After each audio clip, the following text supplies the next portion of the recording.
Surging COVID cases in Germany. The government there is preparing to tighten restrictions on people who've chosen not to be vaccinated against the virus. Yeah, those who've refused the jab could be limited to meeting just one person outside their household and barred from non-essential travel. So is that a move we should be considering introducing here, or is it an infringement on basic human rights? Joining us now, business owner True Powell, who says locking down the unvaccinated is inhumane. And Professor John Rashton, who is former Regional Director of Public Health, who says greater restrictions should be imposed on those who haven't been jabbed. Very good morning to you both. Professor Rashton, do you think that vaccine passports are enough, and they are being introduced in some places, or what do you think about a lockdown of the unvaccinated, as Austria have done? I fear that it might come to that, but, you know, we all need to be playing our part. And at the moment, it's as though the thing's over. And we really need to get back to wearing masks, social distancing, and, yes, passports. But, you know, this is not about civil rights. It's about winning the battle with this virus and not throwing in the towel, which is what seems to be being advocated by some of the business community. And what do you think of what the Germans are considering, Professor Rashton? Does it make sense to start having tougher restrictions on people who've not been vaccinated? You know, we shouldn't be in this position. We should have been vaccinating the school children before the summer holidays. But given the position we're in, though, but right now, given we are in that position, what do you think about what the Germans are doing? I think that we may well come to that, but what I was about to say, Ed, is that we really should be getting all of our secondary school kids with second vaccines before Christmas. We should be beginning to vaccinate the primary school children. There are still millions of people who are not double vaccinated in the UK, and that's the real problem, because the virus is still circulating. And while the virus is circulating, there's the potential for more mutations. True Powell, when you see a country like Austria introduce a lockdown for the unvaccinated, and you see Germany start to consider tightening restrictions on those who haven't been unvaccinated, do you think that is something that is potentially making its way to the UK? And if it did, how would you react? Morning, both. This is really exhausting, and I think it's a disgrace that Germany are doing this. We should not be dictating to people that they need to have their vaccination, otherwise they're going to be locked down in their homes. I think it's an encroachment on civil rights and human rights. I think everybody has the right to decide what goes into their bodies, and it's really exhausting that we're back here again discussing COVID. We know that it's here. We know that it's a huge problem, but people are being discriminated against. People are losing their jobs because they haven't had the vaccination. But true, nobody's saying that anybody's going to be forced to be vaccinated. They're just saying if you're not vaccinated, and therefore you're more at risk, you can't go and stand in a football stadium or go into a big crowded pub. That's the question. I mean, whose civil rights are we protecting here?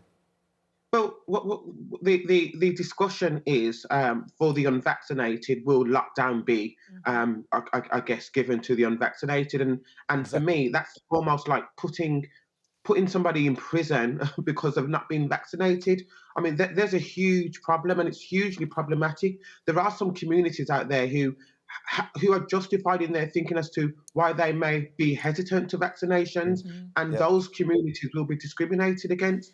Yes, COVID is here. Yes, it's a huge problem, but I do not think that enforcing lockdowns to those who are unvaccinated is the right way to go. So in Germany, they could introduce lockdown curbs on those who haven't been vaccinated within days.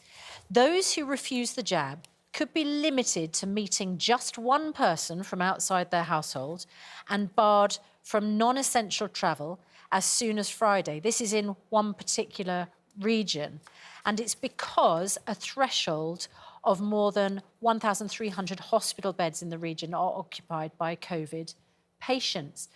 Professor Rashton, is this protecting those who haven't been vaccinated, or is it punishing them for not being vaccinated? I think the primary consideration is protection of the greater number of the population. You know, your freedom ends where my nose begins. And it's not a matter of freedom if people won't have their vaccine. It's a question of whether they're exercising social responsibility towards their neighbours and their other family members. That's the issue here. It's not about freedom, it's about responsibilities. And we need to hear more about responsibility towards each other if we're not going to face the same problems that we had last Christmas. It's less than 6 weeks now till Christmas, and things are heading in the wrong direction. There's an assumption being made by government that the NHS has come through this okay, but it hasn't actually. There are exhausted staff in our National Health Service across the country. There's staff with post-traumatic stress, there's staff who are off sick, and there's a huge backup of patients who haven't been treated and patients who will die because they haven't had their cancer treatment because of COVID. The NHS is in peril, and we have to take action to make sure that it's protected. True, and that action means each of us needs to do what we have a responsibility to do. So, True Powell, this isn't about the freedom of the individual. This is about your responsibility towards the whole community. You know, Susanna, I think it's ironic that we've even mentioned the NHS, because some of the NHS staff who have served on the front line throughout this whole pandemic are actually facing dismissal because of not being vaccinated. So I think that's really ironic in the first instance. And secondly, we can exercise social responsibility through wearing masks, through the distancing rule. I just don't believe that those who are unvaccinated should be forced to stay indoors and maybe only see one other person and be restricted of travelling on public transport because they've refused the vaccination, or they might just be hesitant about the vaccination. I think we need to exercise human rights and civil rights. That is the point here. And I do not believe that we're not exercising social responsibility simply by just not having the vaccination. There are other ways that we can exercise social responsibility without forcing something into your body that you don't necessarily want. True Powell, Professor Ashton, thanks very much indeed.